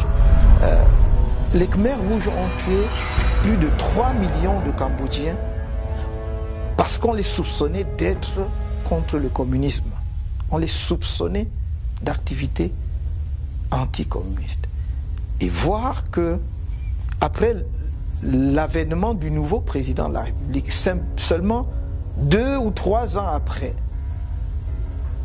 un universitaire camerounais défend une telle idée me paraissait quelque chose non seulement d'inimaginable, mais d'insupportable. Donc je fais mon compte rendu qui est publié en plusieurs temps dans le journal Le Messager. Dès cette époque, nous étions de ceux qui pensaient qu'il fallait tirer vers l'avant le train de la démocratie. Et quand je lis dans l'ouvrage d'un enseignant d'université qu'il faut préserver justement les appareils répressifs pour les retourner contre ce que l'on soupçonne d'être contre le renouveau, je dis c'est là on est en train d'emprunter la mauvaise pente. Et donc quand mon commentaire de son ouvrage pareil, il n'est pas du tout content. Je ne sais pas comment ça se passe. Sans doute travaillait-il avec les services de renseignement camerounais qu'on appelait la DIRDOC à l'époque, qui est aujourd'hui la DGRE. Je suis dans la résidence, la maison que je partageais avec certains de mes copains à l'époque. Nous étions encore célibataires, donc on avait un immeuble à la SIC qu'un de mes amis qui était assureur aussi louait et qu'on partageait. Il y avait plusieurs chambres. Je suis donc dans cette maison un vendredi soir quand un agent de l'IRIC, puisque j'enseignais à l'Institut des Relations Internationales du Cameroun, arrive accompagné de 2 personnes.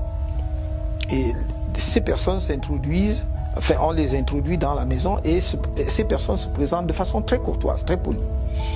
Ils me disent, le grand patron veut vous voir. Ah. Moi je dis, le chancelier, parce que pour moi le grand patron, pour moi, ne pouvait être que le chancelier parce que mon patron, c'était le directeur de l'IRIC et au-dessus de lui, il y avait le chancelier, donc je ne pouvais pas voir plus loin. Il me dit, non, non, non, le président de la République. Je tombe des nues, comme vous pouvez imaginer. Moi, le président de la République veut me voir, il me connaît. Enfin, tiens, ah oui, monsieur, il vous connaît, le président veut vous voir. J'étais en bras de chemise et je me suis dit, par politesse, on ne se présente pas au président de la République en bras de chemise. Je lui ai dit, au point de donner sa vie, de lutter pour son pays. Au point de donner sa vie, ça, c'est quand même quelque chose qui, oui, même inconsciemment, je crois, a contribué à me pétrir. Ouais.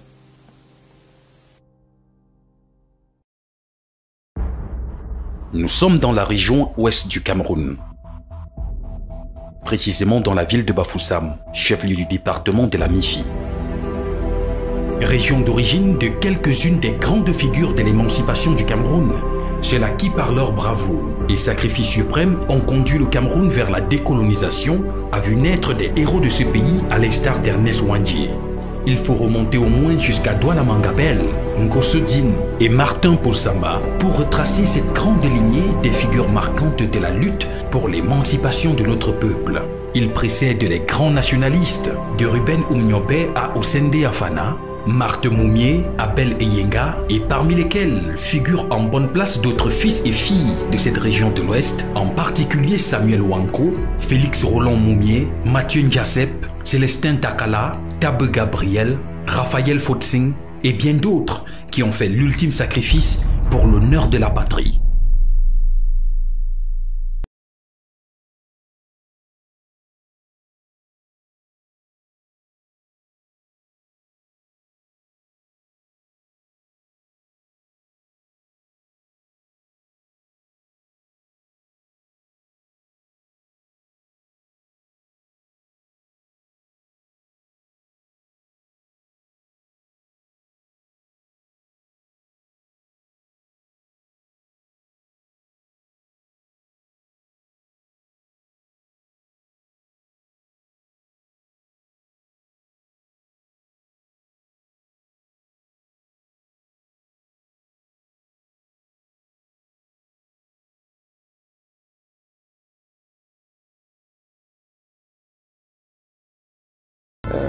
Contre les Allemands à cette époque-là et vers le sultan des Bamoun qui, je crois, pour diverses raisons, n'épouse pas totalement la cause.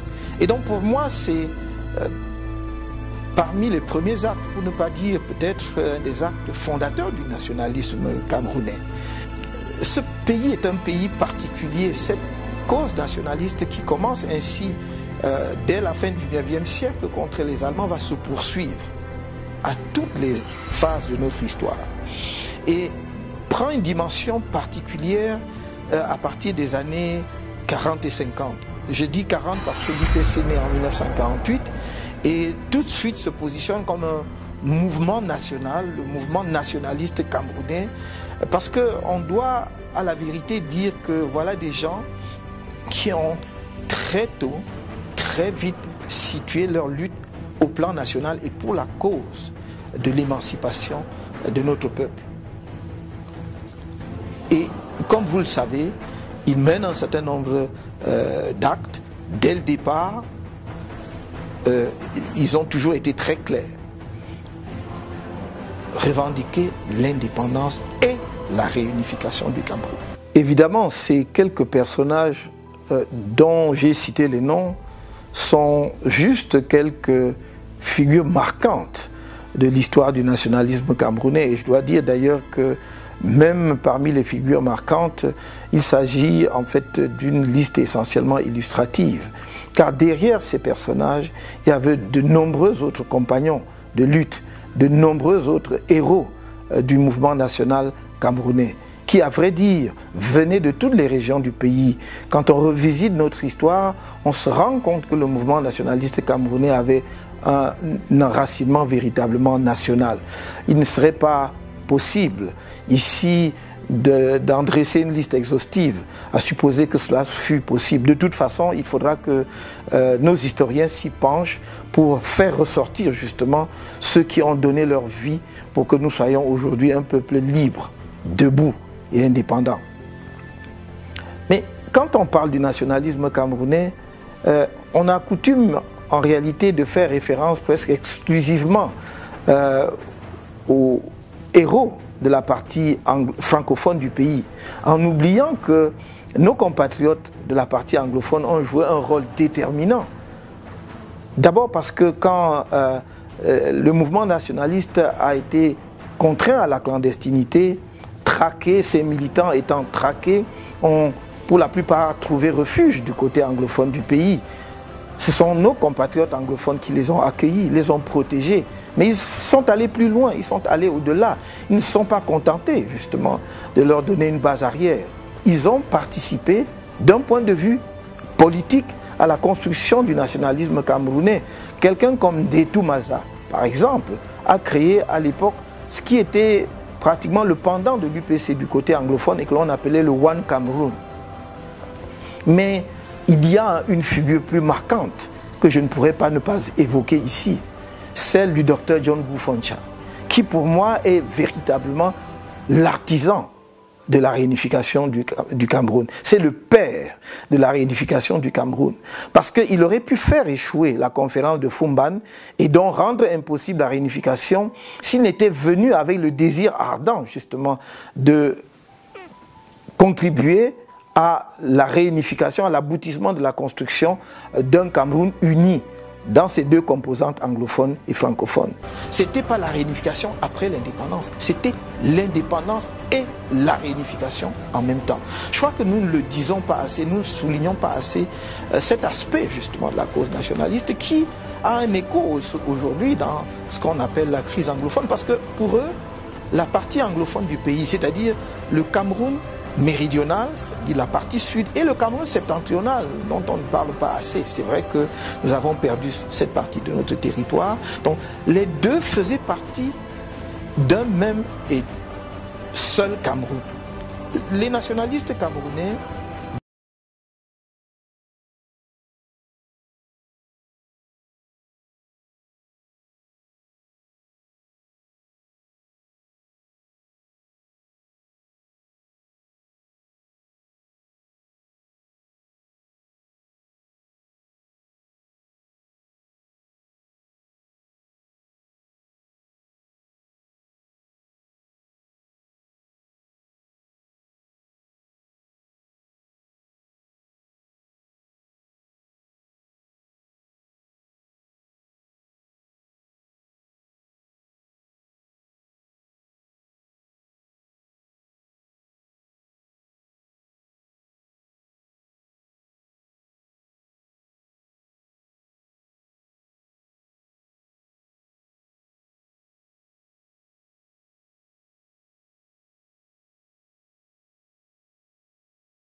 Et souligner le rôle exceptionnel qu'elles ont joué. Elles n'étaient pas que des femmes au foyer, c'était des militantes et des combattantes qui ont été exceptionnelles sur le terrain. Elles ne se contentaient pas d'appuyer leurs époux. Elles avaient leurs convictions nationalistes et idéologiques et elles ont travaillé, elles ont pris des risques. Et si nous sommes aujourd'hui ce que nous sommes, c'est aussi, je dirais même d'abord, grâce à elles. On ne souligne pas assez l'héroïsme d'un jeune, 36 ans, premier docteur en sciences économiques d'Afrique subsaharienne.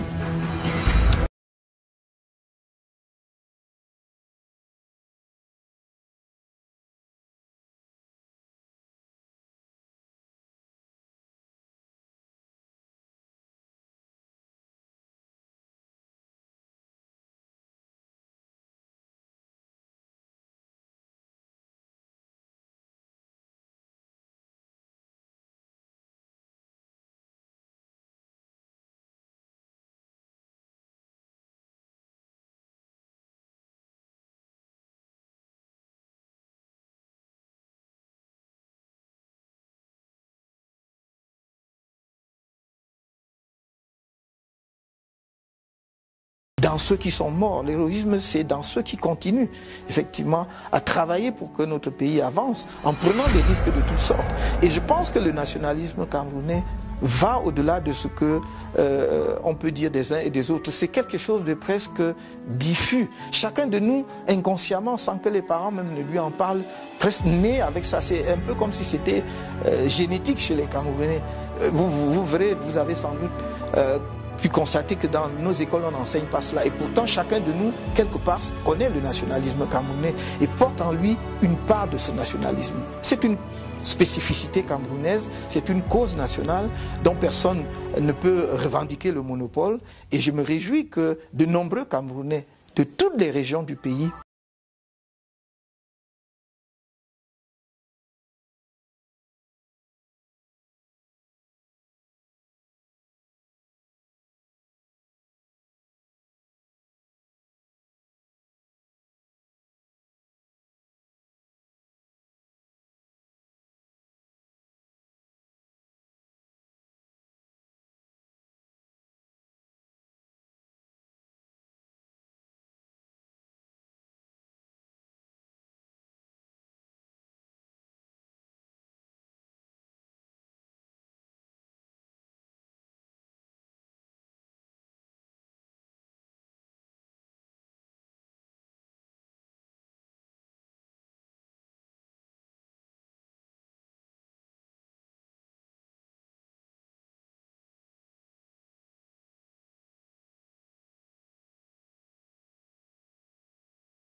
à cette époque-là.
Exemple que nous devons avoir. And it doesn't therefore come to me as a surprise to hear that with that background, he should be seeking to be President of the Republic. For him to go into politics, it seems quite a natural progression from where he was at the university and in government. I therefore wish him luck in his endeavors. I know that there's going to be a wide field of candidates, and I'm sure the best of those candidates will eventually win. But I also want to say that the nation owes Professor Kamto a great deal when we think of his contribution in the legal team that argued the case for Cameroon before the International Court of Justice. And considering that at first the powers that be tried to exclude him from that team. Nous l'avons jamais vu.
Comme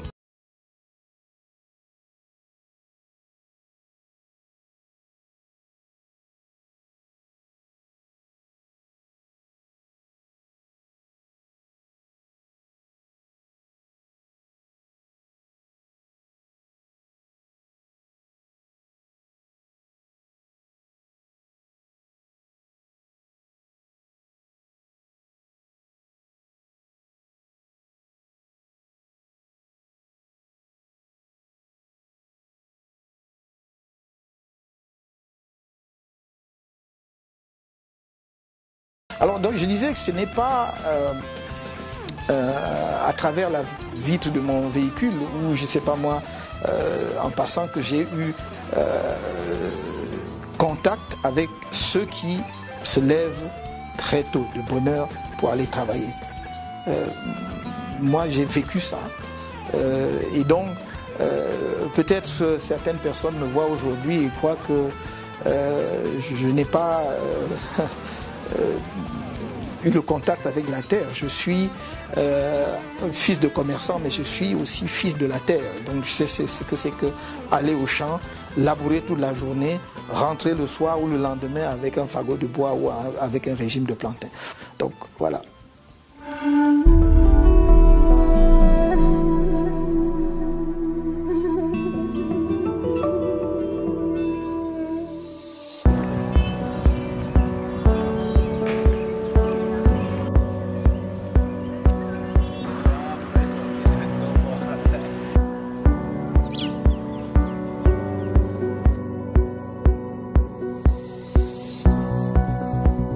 Mon parcours universitaire commence à l'université de Yaoundé, qui était encore la seule université du pays à ce moment-là. Donc nous avons fait ce qu'on appelait à l'époque la licence en 4 ans. Et c'était d'ailleurs généralement une licence droit et sciences économiques. Mais j'ai fait l'option droit public et j'ai obtenu ma licence avec une mention bien. Nous étions 3, donc un autre Camerounais, Jean-Dieudonné Tchama, qui est devenu plus tard diplomate, et un autre camarade qui était nigérien du Niger. Eh bien, Maurice, à la foi en la modification, en un avenir meilleur pour ce pays. Il a aussi cette empathie nécessaire qui l'amène à se soucier des misères et des malheurs de ses compatriotes. Je l'ai connu dans ses engagements qu'on peut qualifier déjà de politique lorsque nous étions étudiants dans les années 70 à l'université de Yaoundé. C'est quelque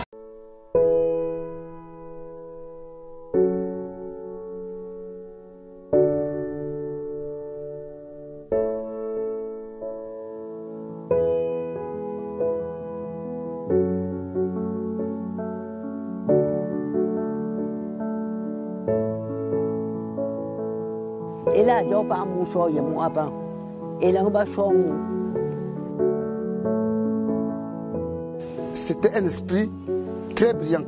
Déjà tout jeune, il se distinguait de la masse. Et c'est quelqu'un de très affable, très courtois.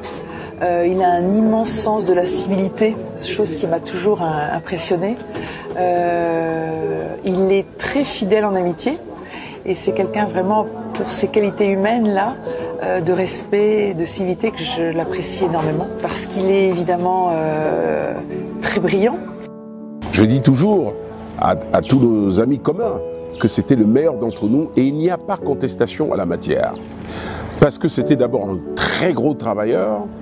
Je me rappelle qu'il dormait à peine 5 heures par jour quand nous étions étudiants, aussi bien au Cameroun, depuis le lycée au Cameroun et puis ensuite en France où nous avons continué nos études. Someone whom I knew for several years as a colleague at the University of Yaoundé in Ngouakele and subsequently the University of Yaoundé too in Soa, where we all at one point were young academics.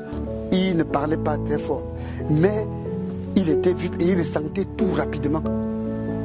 Parce que déjà en classe de 4e au lycée de Bafoussam, vu l'injustice des Blancs, parce qu'à l'époque, c'est les Blancs qui nous enseignaient. Il n'y avait pas de Noirs. Les quelques Noirs qu'on pouvait avoir, c'était les professeurs d'éducation physique. Ils s'élevaient déjà contre les injustices que les Blancs avaient vis-à-vis du Noir et contre les professeurs noirs. Something that struck me also about Professor Kamto was his deep sense of fairness and justice, and he would revolt against any instance of injustice. A number of those moments were created especially at IRIC with respect to certain students who felt they were unfairly treated in the programs that they followed, and Maurice would fight very hard to make sure that the students were granted their rights.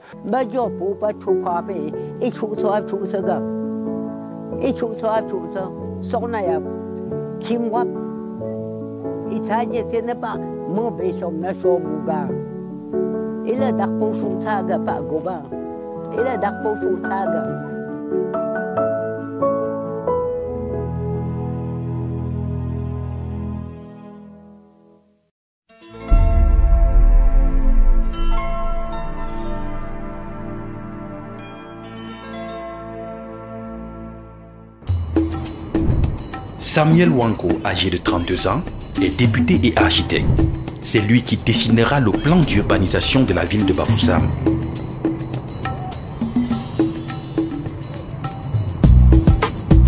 Il sera assassiné alors qu'il s'opposait à la loi cadre de fer sur l'indigénisation.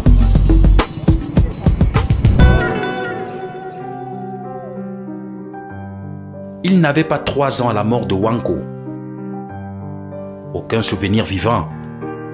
Par contre, un événement viendra bouleverser sa vie. L'assassinat d'Ernest Wandjé et ses compagnons Gabriel Tabe, alias Awambo le Courant, et Raphaël Fossing. C'est un moment particulier de mon histoire personnelle. J'étais lycéen, j'étais au lycée classique de Bafoussam. Et le matin, quand nous Nous allons au lycée, puisque j'habitais le quartier Nilon, qui est le quartier où je suis né, où vivent mes parents, où vivaient mes parents à cette époque-là. À partir du stade du lycée de Bafoussam, on pouvait voir très bas, jusqu'au niveau justement du palais de justice actuel, l'hôtel de ville, palais de justice. Et nous étions sur le stade, en train de se distraire, de bavarder, de jouer, certains aux cartes, comme de gentils garnements de l'époque. Et on se rend compte que vers le palais de justice, c'est noir de monde. Il y avait une foule immense.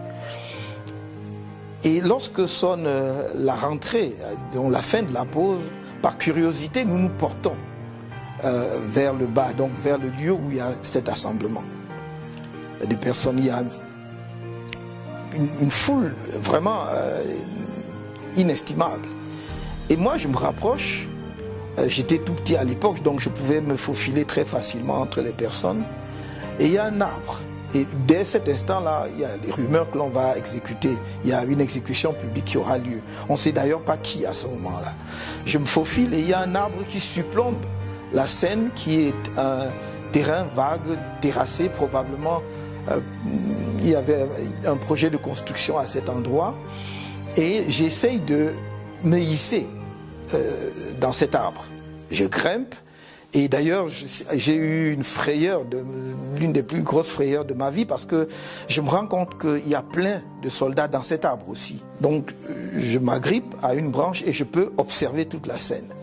Et arrive donc un camion duquel descendent 3 personnes, parce qu'il n'y avait pas que Ernest Ouandié. Les noms, nous les saurons après, parce que je ne les connaissais pas à ce moment-là. Mais tout le monde pouvait identifier Ouandié comme étant le leader par sa statue. Il était grand, il portait des vêtements noirs, et il avait avec lui son baluchon. Il était pieds nus. Il descend. Mais avant qu'il n'arrive, je dois dire que j'ai assisté à toute la scène préparatoire, c'est-à-dire à l'implantation des poteaux, donc des soldats qui ont planté les poteaux d'exécution. Et donc quand ils arrivent, quand ils descendent, on les dirige vers les poteaux d'exécution. Il est donc suivi par 2 autres personnes, je crois, Fossin Raphaël et quelqu'un que l'on appelait Wambo le Courant. Et le peloton d'exécution est mis en place. Et il y a, je crois, un officier ou un sous-officier, mais les personnes à exécuter en jouent et ordonnent l'exécution. Bafoussam, le 15 janvier 1971. Mourir pour la liberté de mon peuple est un honneur. Être exécuté ici à Bafoussam, pour que mon sang coule jusqu'aux rivières les plus lointaines du Cameroun, est un honneur. Après moi, d'autres continueront le combat, et ce jusqu'à la victoire finale, avant de conclure en chantant « Que vive le Cameroun à jamais libre ». On tire. Et c'est terrible quand même. C'était la première fois que j'assistais à une scène pareille, parce que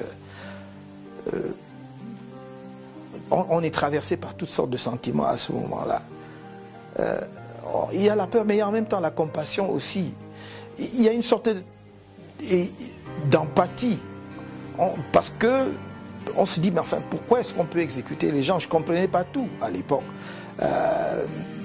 Mais spontanément, on savait que c'était des nationalistes. On savait que c'était des gens qui se battaient pour la cause du peuple camerounais, pour la cause de l'émancipation de notre pays. Donc il y a eu cette empathie naturelle et on se sentait en réalité faire partie de cette cause-là. C'est le sentiment en tout cas que j'ai eu à cette époque. Je crois que ce n'est pas un événement qui vous laisse indifférent et je pense que ça a pétri la personne que je suis devenu. Ça a construit aussi d'une certaine façon l'homme que je suis aujourd'hui. Mais en même temps, je crois, aussi loin que je m'en souvienne, c'est la cause qui était derrière qui m'a toujours frappé. De dire, enfin, on peut comme ça accepter de lutter pour les autres.